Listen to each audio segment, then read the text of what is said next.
I've given the masking fluid plenty of time to dry, so I'm ready to start applying some paint.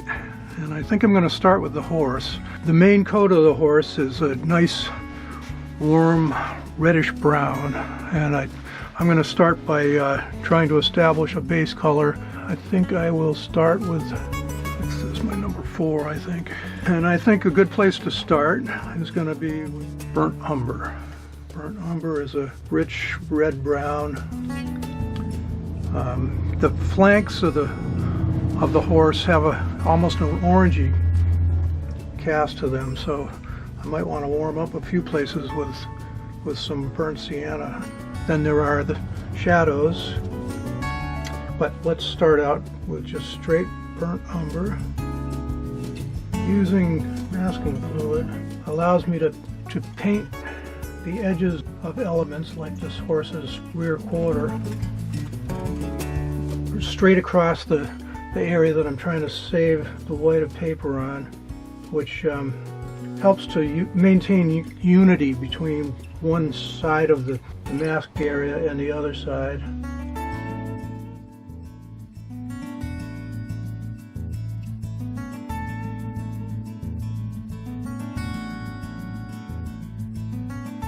I'm also trying to make corrections to my drawing where it's appropriate, especially in a small scale like this.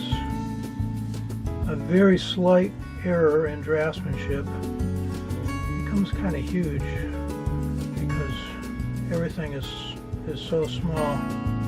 So like the thickness of the horse's lower limb, I think I had it drawn a little too thick.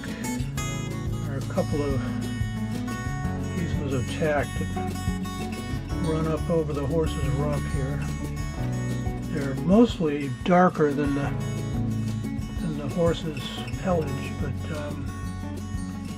but there are some highlights there that I'd like to be able to capture. So I'm cutting around those pieces of tack. I'm going to try to start to establish the shadows and highlights as I'm painting this. I'm not going to worry too much about it because the highlights for the most part are soft edged, so they have a quality that lends itself to lifting. Lifting creates highlights that are kind of, they're subtle and they're soft edged, much like these highlights. But it's not a bad idea to also save the white of the paper and then glaze it with a slightly lighter in value, possibly warmer in color temperature pass of paint. Here again I'm leaving the tack itself. In order to control the edges of my painted areas, I need to be careful to paint areas that are not immediately adjacent to each other. So I'm going to paint this foreleg, but I'm not going to paint the other foreleg until this is dried. Keep one from running into the other. While my foreleg is still wet, I'm going to float a little bit of a dark value in there. I think I will use I'm going to use Da Vinci Payne's Gray. Da Vinci Payne's Gray is fairly neutral dark value. Not as black as neutral tint, and not as blue as Winsor Newton Payne's Gray. I like that. While I'm at it, there's kind of a darkish border to the lower part of the rear legs too, just above the white socks. I didn't do this while my burnt umber was still wet, so it's not blending as nicely, but that's okay. I can establish a dark value just above the white sock and create a graded value above it by just using clear water. That's good for the two legs. Let's move up to the shoulder. This brush is maybe a little big for this particular spot. I'll use my number 2. Once again, I'm going to avoid painting the tack here. Leave that dry. And down below the tack.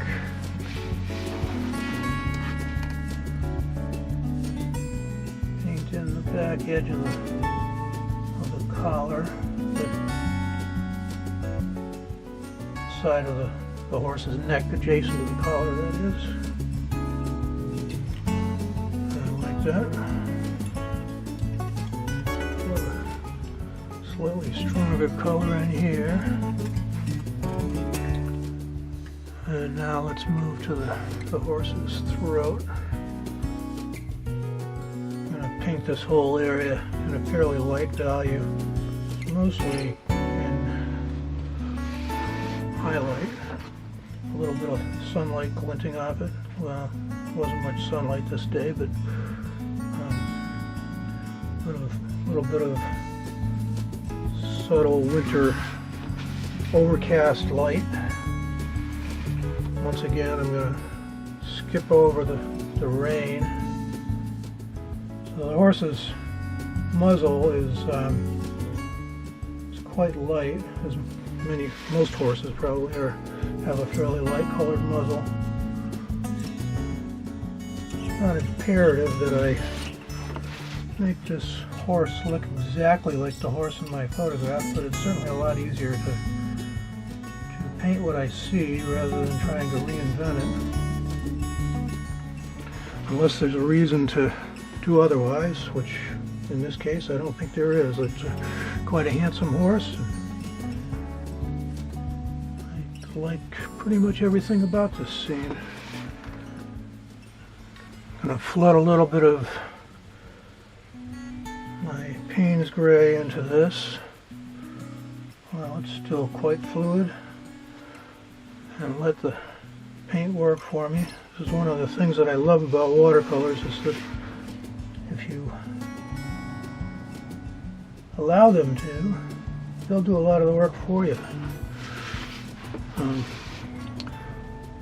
Oftentimes I need to go back and reinforce areas afterwards, like here. But that just adds to the nuance of the painting.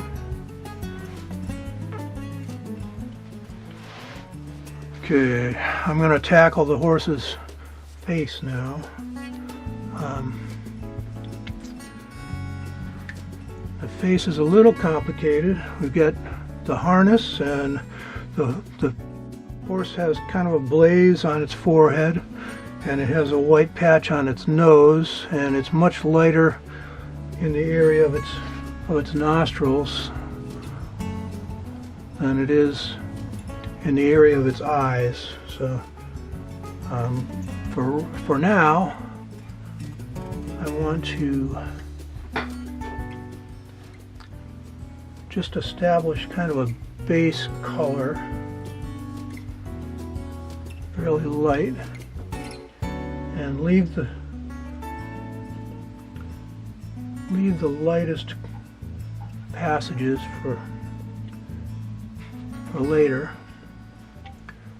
I want to paint around the eye because there is a catch light in the eye. It's subtle, but it's there, and I'd like to be able to capture that catch light. This brush again is a little too big for this. I'm going to go with my single lot.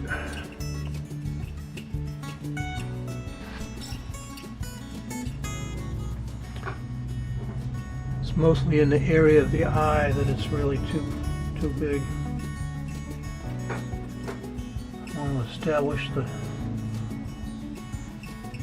almond shape of the eye and just leave it for now.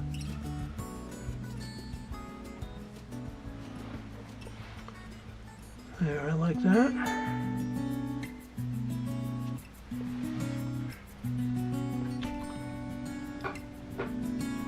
And while I'm here, I'm going to paint the ears.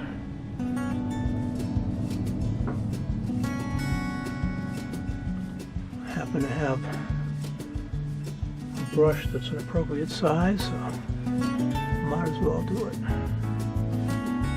use plain water to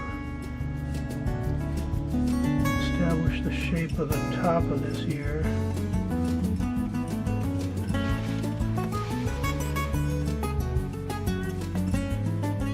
I'm going to lift a little bit. That's a good start.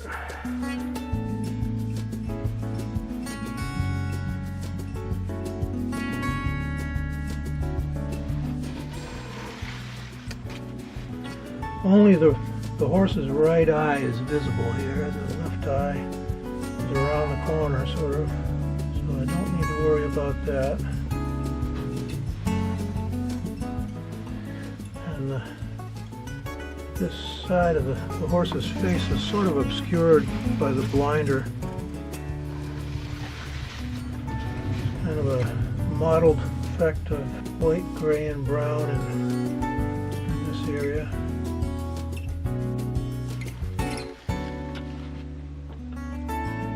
I'm using my thirsty brush technique here. Drying the brush and then using it to wick up paint and water. It gives me a lot of control. So I've established a good starting point here. I've painted in most of the dark passages, and I want to let this dry completely before I glaze over the areas that I've left white, and I need to develop the rest of the two forelegs. I've got quite a bit of work to do yet on the horse, but it's a really good start. While I'm waiting for that to dry, I want to decide on a color to use as the starting point for the sleigh. This is a bright orangey red. It's maybe a little too orange.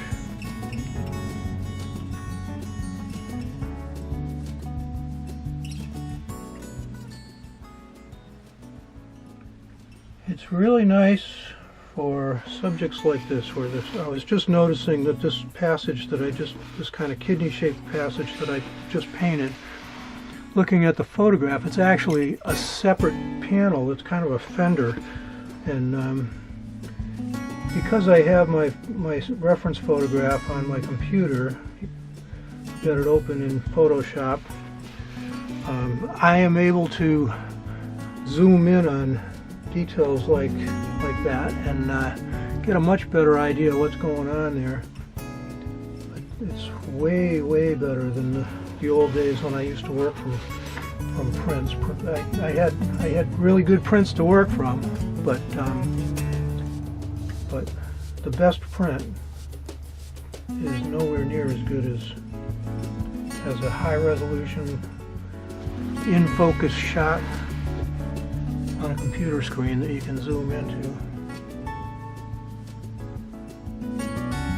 Sleighs are kind of characterized by flowing lines, so as much as I possibly can, I want to try to capture and emphasize those flowing lines.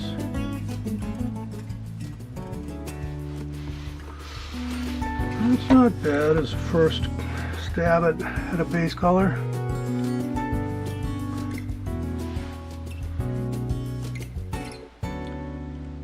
Alright, I'm going to move away from the sleigh.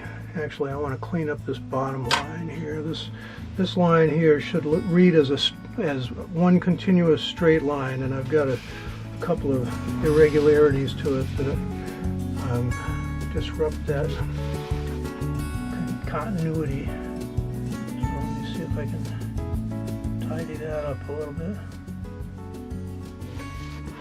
If I wanted it to read as a perfectly straight line, one way to accomplish that would be to mask it with a piece of masking tape and give myself a straight edge to work up to.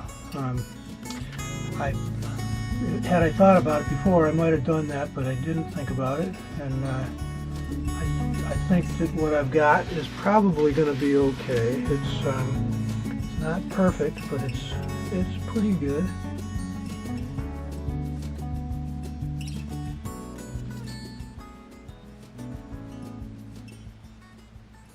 Let's move back to the horse now. I think I'm going to pick up some burnt sienna. The belly is actually quite light because of reflected light off the snow, so that's one of the more orangey areas right up to the harness. I've switched to just water to soften this edge. There's a bunch of shadows that kind of define the horse's musculature and rib cage and other parts that telegraph through the horse's pelage. Right now I just want to establish this base color. Again, I'm using the water to disperse my color so that I don't have hard edges where I don't want them. Developed most of the rest of the horse's body using burnt sienna and a little bit of raw sienna and a little bit of yellow ochre. I saved some of the highlights that call out the tendons of the horse. It's not very wet at this point, but a little wet is better than not wet at all. There's a little bit of a brown area that defines the blaze. The brightest white part of the blaze is right in this area here, and on either side it's kind of a gray brown. So I was about to start painting in with my ultramarine blue and burnt sienna mix, so I'm going to do that now. So I've got 2 cups of ultramarine blue and burnt sienna mix, both mixed roughly 50-50, but one leans more towards the burnt sienna side, making it a little more neutral, and the other leans more towards the blue side. The one that I'm using now is the more neutral of the two, and I want to be fairly subtle with this. Beyond that, and the mane is very close to the same color as the dark socks, so I think I will start out with burnt umber, just as I did with the body of the horse.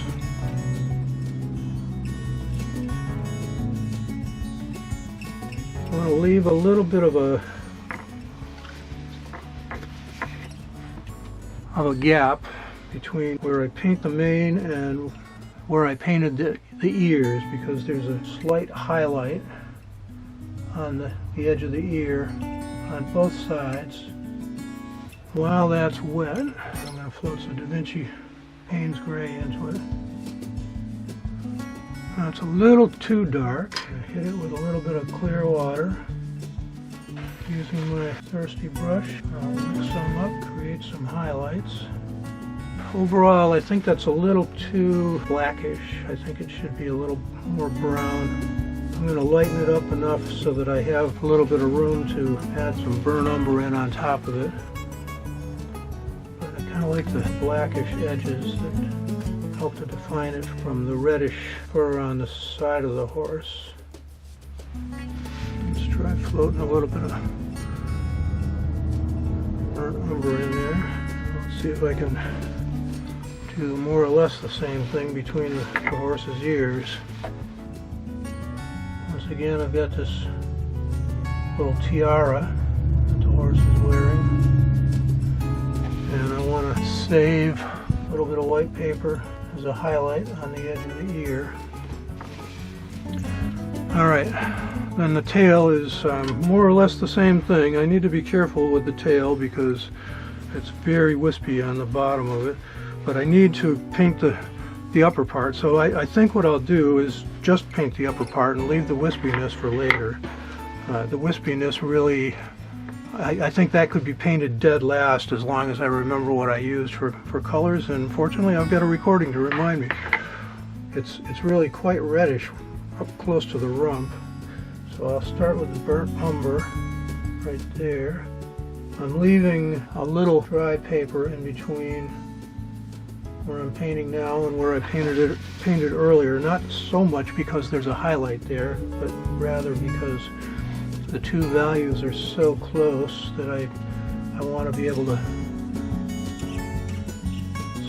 keep them separate in my mind as I paint them. I think once I add in the Payne's Gray, I'll no longer need that little dam, but for the moment I'm gonna leave it there. I'm gonna float a little bit of my raw umber into this area, mostly to keep it wet while I paint the bottom part of the mane that is below the harness stabs, so that then I can float some Payne's Gray into both areas. And all I really care about here is getting down below the body of the sleigh, which I kind of am already. There's this one element right here, that I'd like to be below, and I want to try to maintain a nice flowing edge here, because this is hair that's dropping by gravity, and even though there are individual hairs that can kind of break away from the crowd, for the most part, especially in this area, it acts like a single mass. I want to start to establish the fringed bottom edge. That looks like a good start right there. Alright, now I'm going to float in some Da Vinci Payne's Gray. I'm going to start right up close to the rump because I want to establish a chromatic and tonal difference, a distinct chromatic and tonal difference between the tail and the rump of the horse. There is a little bit of a highlight on the horse's tail. That's a little too black, I think. And now I'm defining the edge of the horse's rear quarter by painting right up to it with my dark value. And I have too big a brush to bring it up into the rump, and right now the rump looks a little too square. So I'm switching to my best number one, and I've just got water on it. Plenty of paint already here. Alright, I think that's pretty good. Let's see if I can establish that highlight. Actually, I think I'm going to leave it alone, and I can always re-wet the paint and lift it after it's dried. I think I'll have more control over it then. I think I've reached a good place to stop for now. It's a good start to a fairly complicated painting. I'm going to call that a session. So thank you for watching. If you're enjoying this, if you're getting some value out of it, I would be greatly appreciative of a like, share. If you're enjoying this and you'd like to see the rest of the series or more stuff like this, please subscribe to my channel, and I will see you next time. Thanks for watching. Bye.